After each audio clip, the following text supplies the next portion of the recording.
এক লোক মজা করে তার স্ত্রীকে অফিসের সহকর্মীর নাম্বার থেকে মেসেজ দিল আর বলল, আনিকা আমাকে মনে আছে তোমার? খুব স্বাভাবিক উত্তর তার বউয়ের, হ্যাঁ তুমি সজীব না? লোকটি বলল, না আমাকে চিনতে পারলা না তুমি?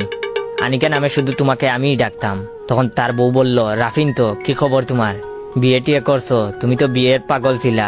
লোকটা চমকে গেল আর বলল, কি যে বলো আনিকা, রাফিন হতে যাব কেন? তুমি আমাদের মুহূর্তগুলো ভুলে গেলে? আমরা কক্সবাজার গিয়েছিলাম, মনে নাই? তখন তার বউ বলল, আগে বললেই পারতে, তুমি নাহিত তো, তোমার নাক ডাকার অভ্যাসটা গেছে। লোকটা নড়ে চড়ে বসলো। তাদের পারিবারিক বিয়ে। তার বউ বলেছিল সে নাকি বিয়ের আগে কোনো প্রেম করেনি।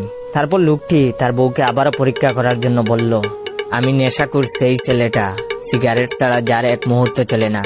এবার বললো, চিনতে পারছো কিনা? তখন তার বউ বলল, আরে শুভ, তুমি গাঞ্জা খাওয়া ছেড়ে দিছো? হোটেলের ভিতরে তুমি যেভাবে গাঞ্জা খেয়েছিলে, উফ, আমার মনে হলে গায়ের লোম দাঁড়িয়ে যায়। লোকটা তার বউয়ের মুখে এসব কথা শুনে একটা সিগারেট ধরালো, গরম চা নিজের মাথায় ঢেলে শান্ত হওয়ার চেষ্টা অব্যাহত রাখলো। তারপর লোকটা বলল, খুব কষ্ট পেলাম আনিকা, তোমাকে সব সময় নামি দামি মেকআপ বক্স উপহার দিতাম, কেনাকাটা করে দিতাম প্রতি সপ্তাহে। তখন তার বউ বলল, মনে পড়েছে আসিফ, তুমি এখনো কেমন যেন রয়ে গেছো। কি অবস্থা তোমার, বিয়ে করছো? লোকটা চোখের পানি ধরে রাখতে পারলো না, কান্নায় ভেঙে পড়লো।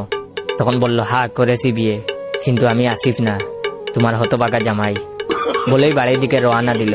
মিথ্যা বলার কারণে বউকে গিয়ে মারবে। বেশি দূর না, অফিস থেকে বাড়ির দূরত্ব। লোকটি সরাসরি গিয়ে বউকে জিজ্ঞাসা করলো, তুমি এত প্রেম করেছো বিয়ের আগে, বললে কি আমি তোমাকে মেনে নিতাম না? বউ উল্টো জাড়ি দিয়ে বলল, তোমার ফোন বাড়িতে রেখে গেছিলা কেন? এটা হচ্ছে ভিডিওর প্রথম পার্ট, দ্বিতীয় পার্ট আরো মজার হবে।